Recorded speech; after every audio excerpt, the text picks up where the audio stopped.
आज रांझना को रिलीज हुए 10 साल हो गए। शायद पिछले 10 सालों में रांझना उन गिनी चुनी फिल्मों में है जिसे सबने 2 बार 3 बार देखा ही होगा। इस फिल्म को समझते हैं कि वो क्या चीजें हैं जो इस फिल्म को अलग लेवल पर लेकर जाती हैं। फिल्म का नाम और फिल्म का आइडिया। फिल्म का नाम रांझना रखा गया था जो हीर रांझे की लोकगाथा के किरदार रांझा का नाम है। रांझा की कहानी क्या है, इससे जरूरी चीज ये है कि रांझा प्रेम की किस भावना का प्रतीक है। रांझा होने का मतलब है किसी एक चीज के किनारे किनारे किनारे अपनी दुनिया बना लेना। रांझा को मतलब नहीं है कि सामने वाला हीर है भी या नहीं, उसे बस इस बात से फर्क पड़ता है कि वो किसी को एक बार देखकर रांझा हो गया।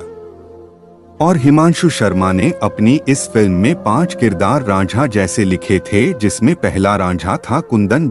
कुंदन जब पहली बार जोया को देखता है तो रुक जाता है, ठहर जाता है और फिर कुंदन उस जगह से कभी गया ही नहीं।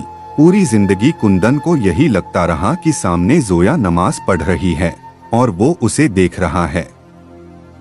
कुंदन जोया को पाने से पहले उसे मनाने के लिए जतन करता है। आज के समाज को कुंदन के कुछ तरीके प्रॉब्लमेटिक लग सकते हैं, पर सिनेमा में ऑथेंसिटी भी कुछ चीज होती है। कुंदन हर वो जतन करता है जिससे उसे लगता हो कि जोया मान जाएगी।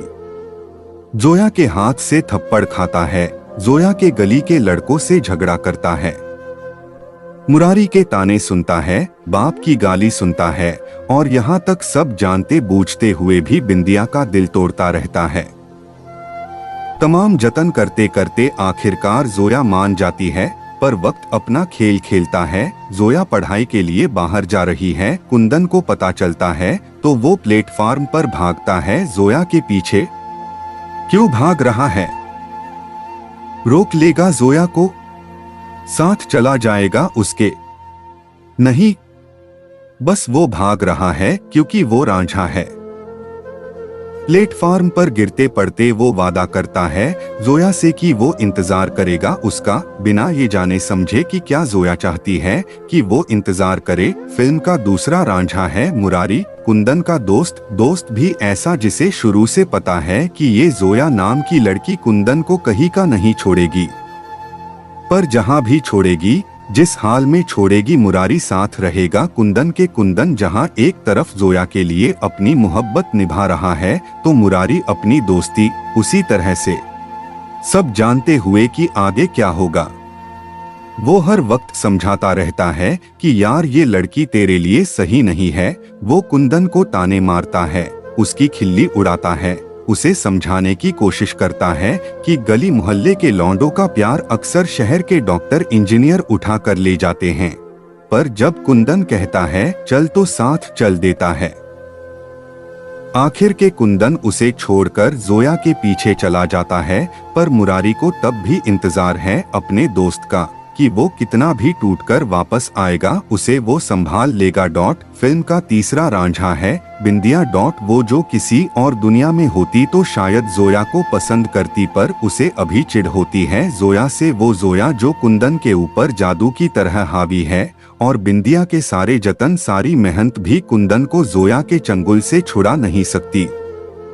बिंदिया को इस बात का दुख है कि कुंदन उसे प्यार नहीं करता, पर इस बात का ज्यादा दुख है कि जोया ने क्या हालत कर दी है कुंदन की। बिंदिया का बस चलता तो वो कोई दुख आने देती कुंदन के सर पर, लेकिन उसे भी मालूम है कि प्यार कितना बेवकूफी भरा काम है, वो खुद कर रही थी।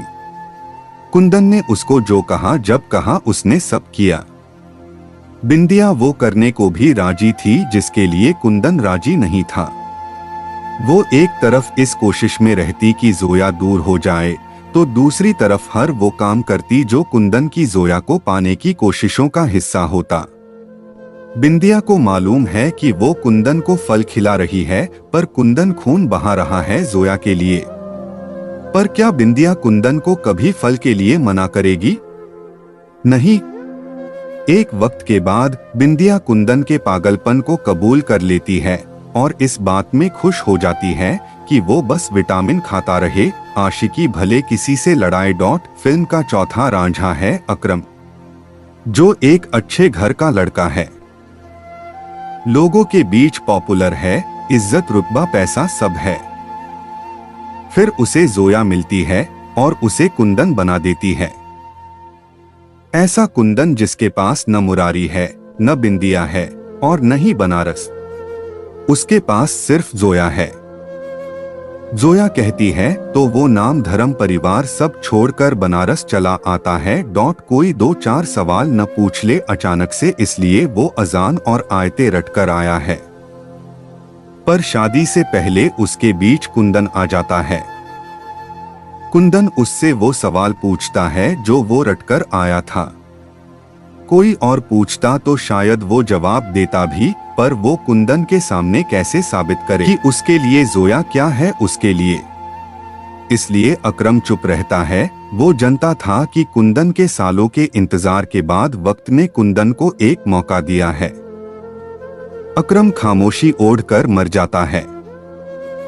मरने से पहले वो कुंदन के कान में बताकर जाता है कि वो भी रांझा है, बस दूसरी दुनिया का। अकरम की मौत के बाद कुंदन उस जगह खड़ा है जहां पर वो अपनी मोहब्बत पर सवाल उठा रहा है। वो क्यों कबूल नहीं कर पाया अकरम को, जैसे बिंदिया ने जोया को किया, जैसे मुरारी ने सब जानते हुए भी कुंदन का हर कोशिश में साथ दिया।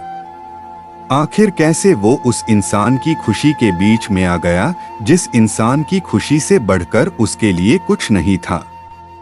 वो अब जोया को मनाने की कोशिश करता है, पर उसे मालूम है कि वो माफी के काबिल नहीं है। पर वो रांझा है, एक और इंतजार की हिम्मत अब उसमें बची नहीं है। जोया को अब उससे नफरत है, पर ये नफरत ही अब उसकी जिंदगी है।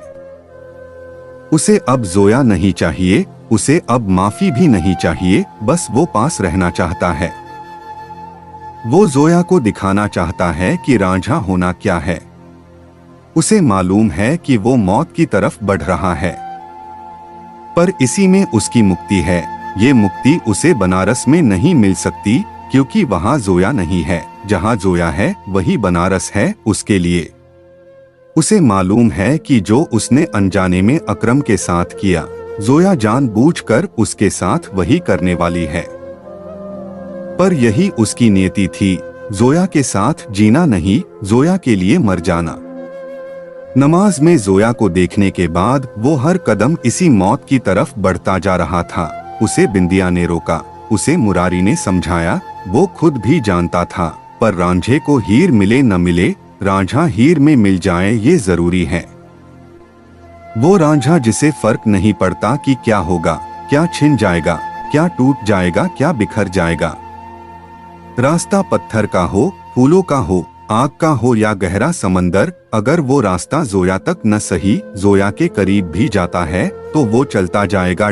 मौत की गोद में सर रखे कुंदन को एहसास है कि जोया कहेगी नहीं, पर उसे प्यार हो चुका है कुंदन से। जोया आंख में आंसू लिए सर पर हाथ फेर रही है। उसके पता नहीं ऐसी मौत दोबारा मिले न मिले उसको, इसलिए मर जाना ही सही है, क्योंकि यही तक की तो लड़ाई थी कुंदन की, यही तक का जतन था कुंदन का। अब तो सब पा लिया है उसने, इसलिए अब साला उठे कौन कौन फिर से मेहनत करे।